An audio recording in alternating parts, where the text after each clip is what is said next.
Hey guys, welcome back to the Del Mar Adventure. Today I'm going to be talking about my recent trip to Disney, how the crowd levels were, when the crowd levels are low versus high, what to expect, and I got to ride dun, dun, dun, the Guardians of the Galaxy. So I'm going to give a quick review on that, if it was good, if I enjoyed it, and what to expect. So let's go! Alright, so it was May 24th that we ended up going. I went with my friend Michelle. Shout out Michelle! She is a cast member and was able to book me on Guardians of the Galaxy, so we had a pre-booked time that we went. So getting there, I was a little nervous. Again, the lines to get into Epcot were very long, but I realized, and Michelle kind of explained too, some of the queues to get in were for cast members going to the event to try out the ride before the grand opening on May 27th, Friday, May 27th. So that kind of put everybody together in about 6 lanes. So the lines were pretty long, but I'm a pass holder, so there is a pass holder line, so we breezed right through. I will tell you, between spring break and summer is the best time to go for low crowds. We were able to walk on Soarin', Spaceship Earth, we went on Figment, we went on Living with the Land. All of these rides were walk-ons because we didn't hit those out of school crowds or the spring break crowds. It was pretty hot, so if you are going in the summer, don't forget your water. If you have babes with you, I brought a stroller fan that you can just attach, and you can find it on Amazon. It's like $10. And then we also like to bring frozen waters and just put them in our diaper bag, and then that way they kind of unfreeze throughout the day and you're not constantly stopping to buy water. So they have Flower and Garden Festival going on right now, so they have extra queues along with the countries. And I'll have to do a separate video on that sometime because it's a lot of fun. There's different activities that you can do around the world and things that you can look. The highest crowds are going to be around holidays when kids are out of school. In the summer, again, kids are out of school, the families are planning these trips, you know, months ahead. So those are going to be your larger crowds. I would definitely recommend looking into the Genie.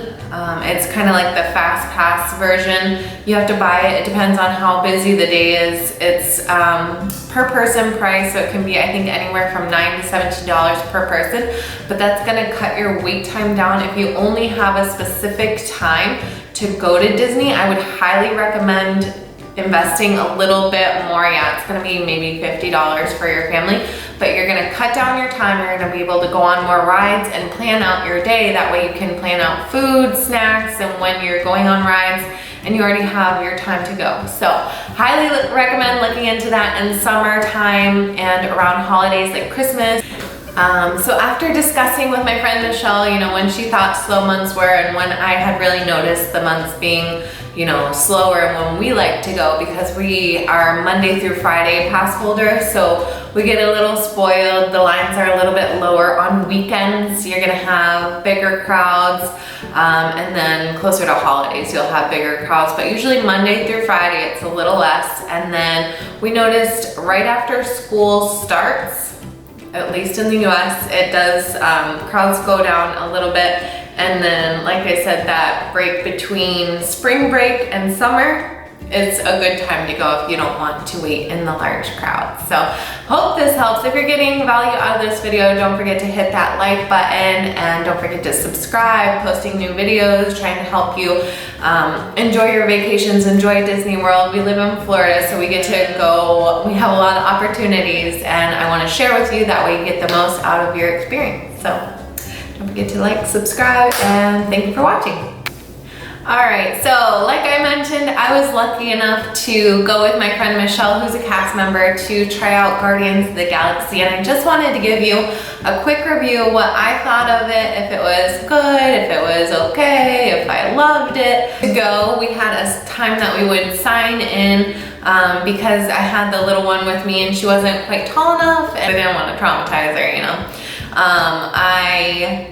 We did a parent swap, so Michelle went first and then I went. When I went, I just It was pretty quick. I just went along and I walked right into the Welcome Center. And that's a whole experience in itself. So there's 2 shows really before you even get to the coaster, which I really like because it keeps, especially if you have little kids, it can keep them entertained. You know, there's so much to look at in the queue. But the ride was amazing. Oh my goodness. I cannot explain how impressed I was being, you know, somebody who goes to Universal, and I've done Velocicoaster, Hagrid's, I've done Space Mountain, you know, all these different roller coasters. This one has got to be in my top 5 roller coasters for sure, no doubt, no, you know, no questions asked. So there's 7 different songs you can get on the ride. I felt that like the song I got was perfect for this roller coaster. It was so smooth. The roller coaster itself has, I think, 8 individual cars, but the cars themselves rotate on an axis. So you're going through the ride and you're turning with the different turns. So I have heard that a lot of people with motion sickness have had severe motion sickness to this ride. So I would definitely, if you're gonna go on it and you get motion sick, maybe take some Dramamine or something beforehand just so you don't get motion sickness. But for me, the ride was incredibly smooth. It was long. It was a good amount of time for the ride. I'm not sure. It was probably 3-4 minutes. But it was, I compare it to Space Mountain where you're in the dark, but you can see more. There's more to look at. You see some video in it, and I was so amazed. I would highly recommend anybody who loves roller coasters to go on it. It was extremely smooth. I would ride it 10 more times if I could.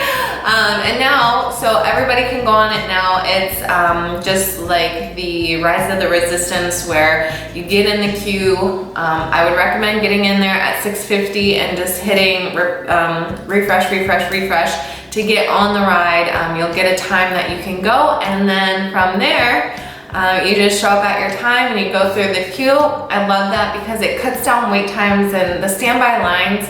I remember when Hagrid's opened, it was like an 8-hour line to get on. Fun. Thanks, Michelle, for getting me on Guardians of the Galaxy. I hope you enjoyed this video. If you did, don't forget to hit that like button, subscribe. We're gonna be bringing you tons of new videos. We have a lot of things planned for summer, so don't forget to hit subscribe, that way you don't miss a video.